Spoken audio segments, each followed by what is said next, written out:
Mesdames et messieurs, bonsoir et soyez les bienvenus pour cette nouvelle édition de votre journal de 22 heures au sommaire de l'actualité.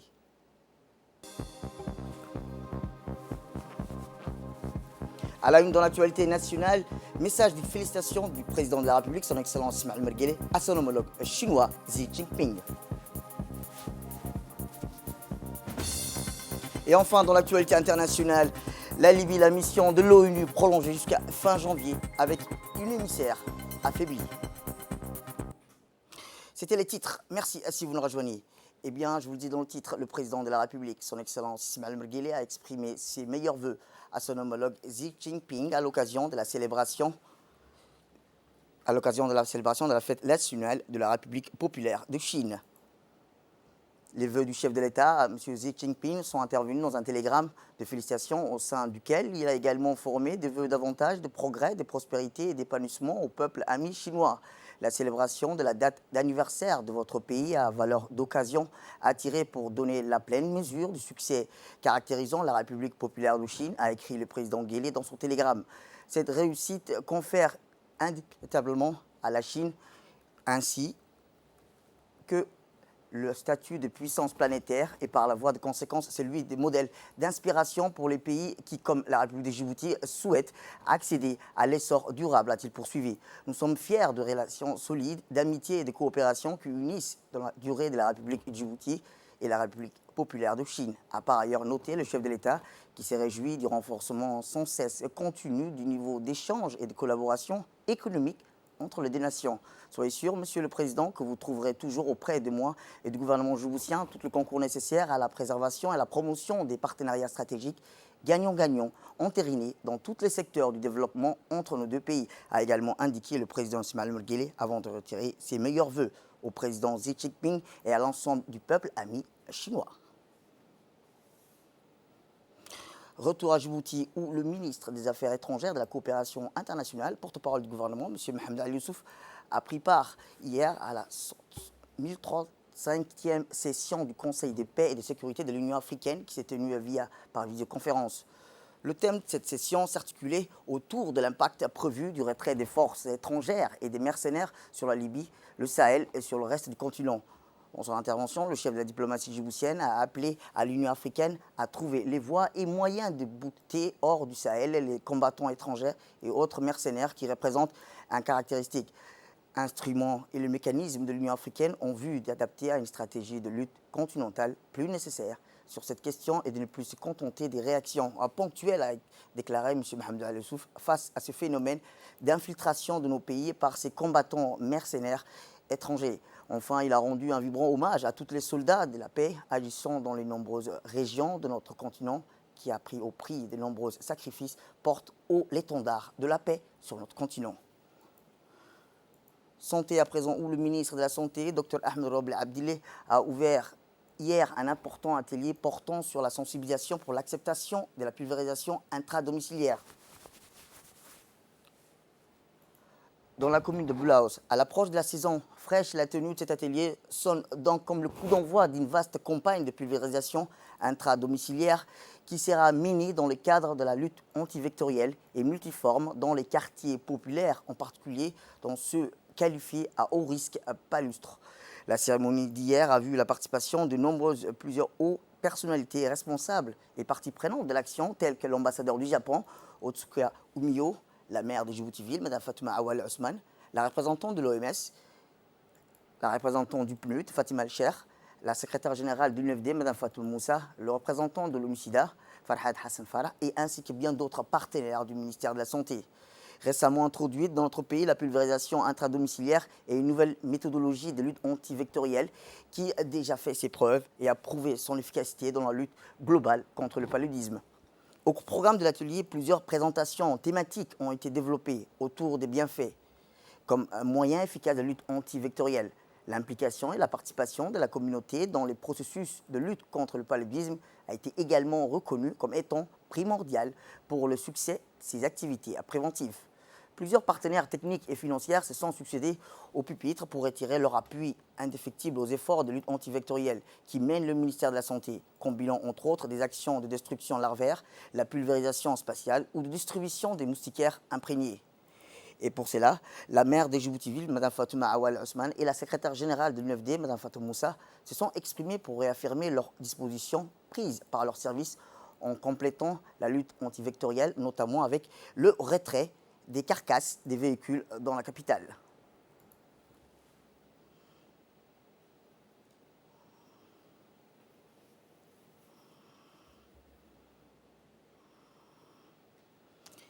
Eh bien, de leur côté, les partenaires techniques et financiers du ministère de la Santé ont salué les efforts du département en matière de prévention et de lutte contre le paludisme. Écoutons-les.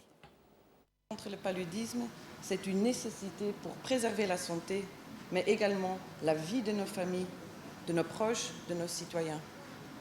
De nos jours, cette maladie tue encore. Et cette maladie épargne personne. Des femmes enceintes, des enfants de moins de 5 ans. Pour lutter contre le paludisme, on a plusieurs outils à notre disposition. Et ça commence par la vaccination Covid. Parce que si on peut réduire des malades du Covid, les cas compliqués chez les malades qui ont le paludisme va réduire. On va sauver des vies. Pour le paludisme, malheureusement, on n'a pas un outil comme un vaccin. C'est une lutte plus complexe. On a parlé des moustiques, et il faut s'attaquer aux moustiques. Et c'est pour ça que je suis très contente d'être ici aujourd'hui pour vraiment voir l'ampleur des activités pour soutenir la pulvérisation intradomiciliaire.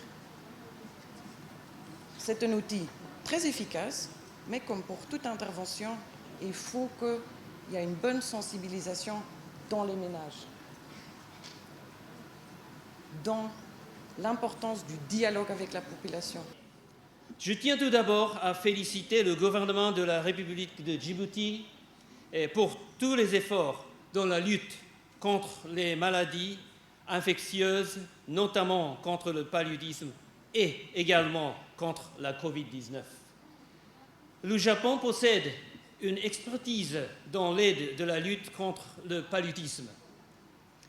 C'est un pays qui a été toujours dans les premiers rangs au monde dans ce domaine.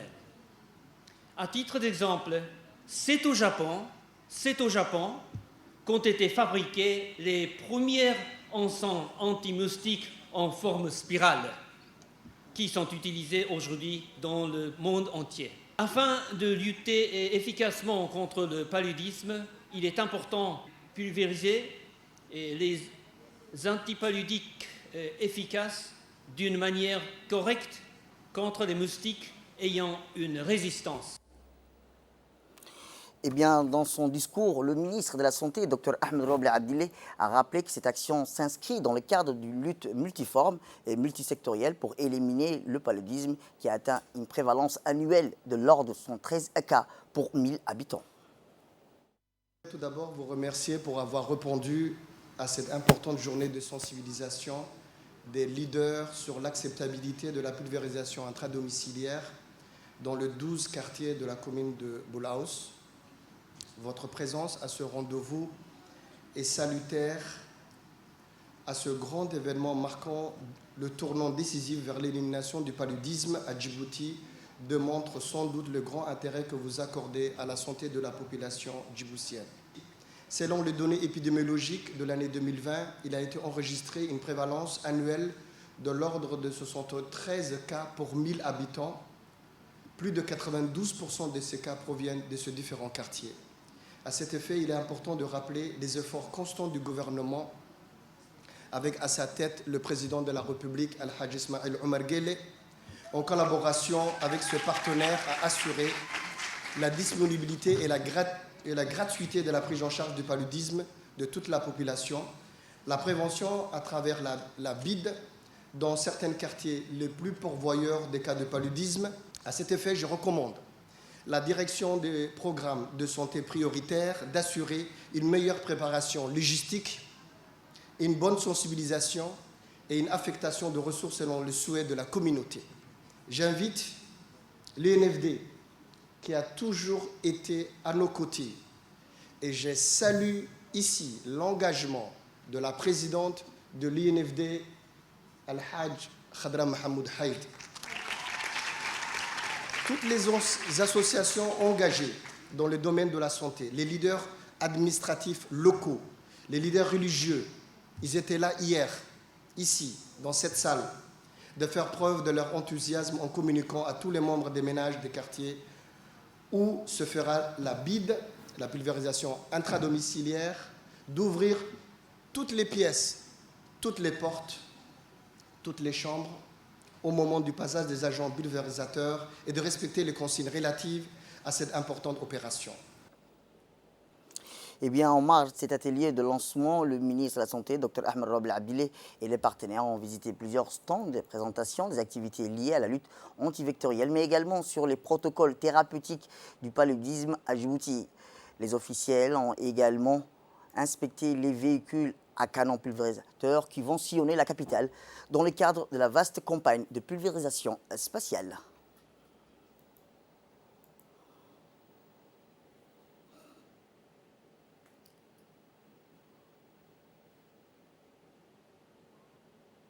Autre actualité dans ces 22 heures, c'est aussi le ministre de l'Énergie chargé des Ressources naturelles, M. Younis Ali Guedi, qui a présidé hier matin au Kempinski Palace un atelier sur l'hydrogène naturel et l'hélium coproduit de la géothermie. Cet atelier destiné à prendre connaissance et à discuter d'un sujet innovant qui est l'hydrogène naturel ou encore terrestre coproduit de l'énergie géothermique issue des sous-sols de notre pays, après avoir identifié un hydrogène naturel issu du sous-sol de Djibouti et afin de développer un programme de recherche et de développement pré-industriel. L'ODEC s'est encore entouré depuis plus d'un an d'organismes expérimentés et reconnus internationalement dans ce domaine, à savoir l'IFP, l'énergie de l'Université des pays d'El-Adour.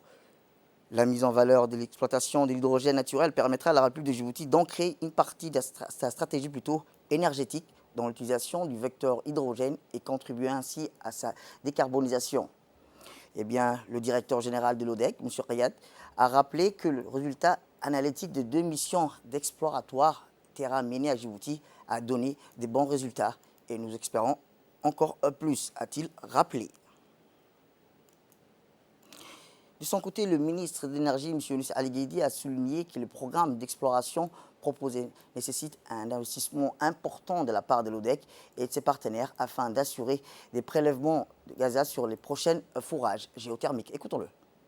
Pouvoir identifier les potentiels en hydrogène naturel issus du sous-sol de Djibouti et afin de développer un programme de recherche et de développement pré-industriel, l'ODEC s'est entouré depuis plus d'un an d'organismes expérimentés et reconnus internationalement dans ce domaine, à savoir l'Université des pays d'El-Adour, l'IFP Énergie Nouvelle, ainsi que des partenaires industriels comme CVA Engineering et 45-8 spécialisés dans l'exploration et la production de l'hydrogène et de l'hélium.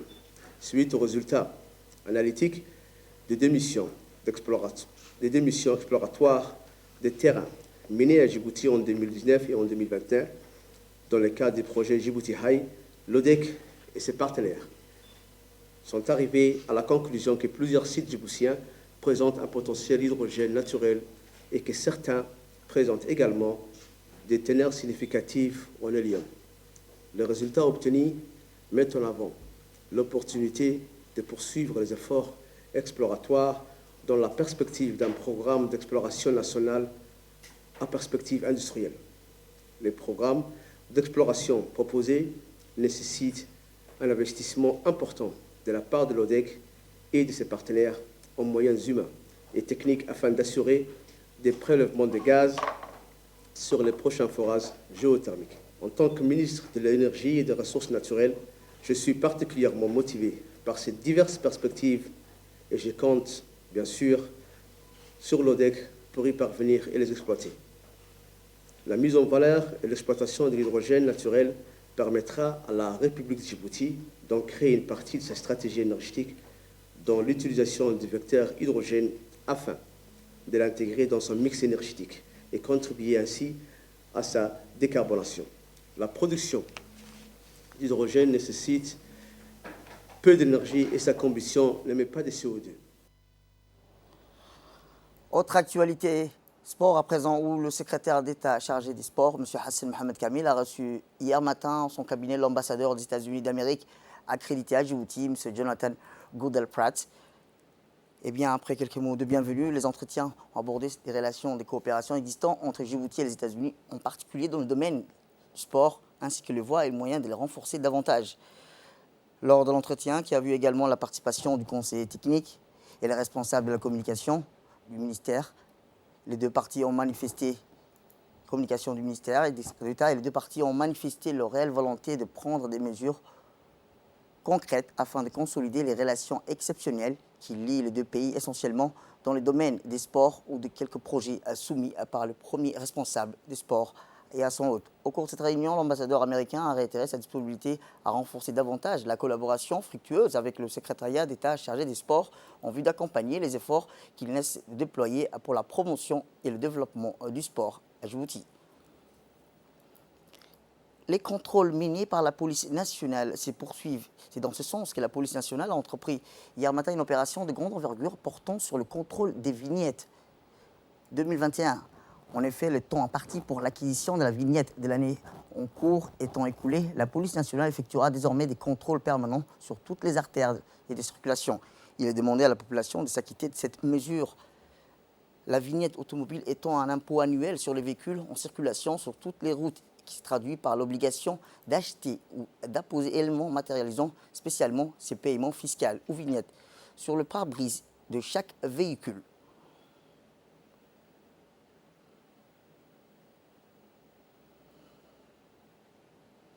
Faits divers à présent où les efforts abattus par le groupement judiciaire dans sa politique de lutte contre l'insécurité publique dans la commune de Balbala ont encore une fois porté leurs fruits. En effet, un jeune couple s'est présenté à la brigade de gendarmerie de Cheikh Moussa en relatant ses faits extorqués par 3 hommes un peu plus tôt dans la même soirée, alors se trouvant sur un terrain vague situé derrière le collège de Biokaid.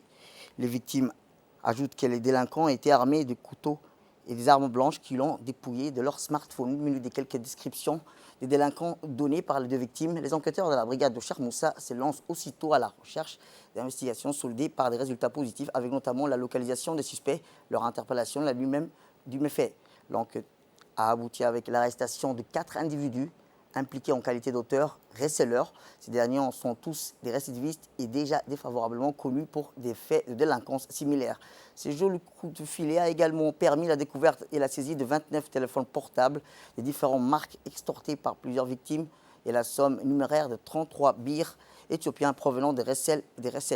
Et pourtant plusieurs types d'armes blanches, toutes destinées à effrayer les victimes. Tous les mis en cause ayant reconnu les faits qui leur ont été reprochés ont été déférés devant la justice avant d'être incarcérés à la prison civile de Gabod.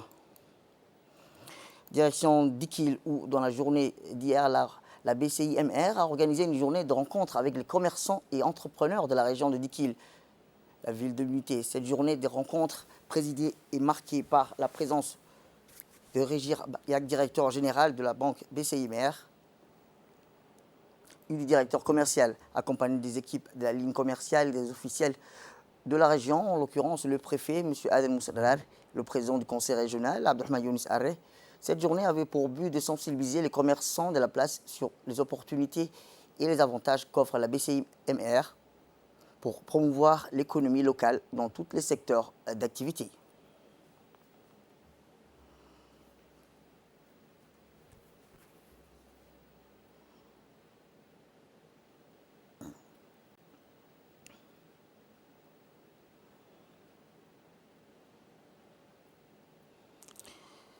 Nécrologie à présent pour clore l'actualité nationale. C'est avec beaucoup de consternation que nous venons d'apprendre le décès de feu Cheikh Ali Ibrahim Ouaï, survenu hier en Turquie.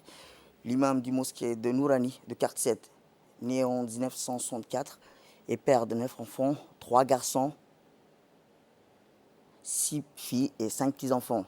L'imam du mosquée avait plus de 50 ans et a pris le Coran et son tafsir de fiqh d'innombrables jeunes djiboutiens. Le janaza du Cheikh va être évacué demain pour être enterré au grand cimetière de PK12.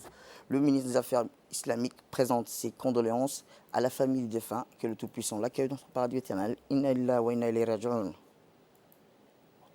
Autre condoléance, c'est avec une immense consternation que nous venons d'apprendre le décès de Mme Mariam Hirsi Absiye, la maman de notre collègue journaliste Salah Ibrahim Ouabr. La défunte est décédée ce midi à l'hôpital Pelletier. Née en 1942 à Djibouti, la défunte laisse derrière elle 5 enfants, 16 petits-enfants. Que que le Tout-Puissant l'accueille dans son paradis éternel. Le ministre de la Communication, M. Redouane Badone, l'ensemble du personnel de la radio-télévision de Djibouti ainsi que la direction générale de la RTD adressent les condoléances les plus attristées à la famille du défunt ainsi qu'à notre collègue Salah Ismaël Oubar, que le Tout-Puissant l'accueille dans son paradis éternel. Inna lillahi wa inna ilayhi raji'un.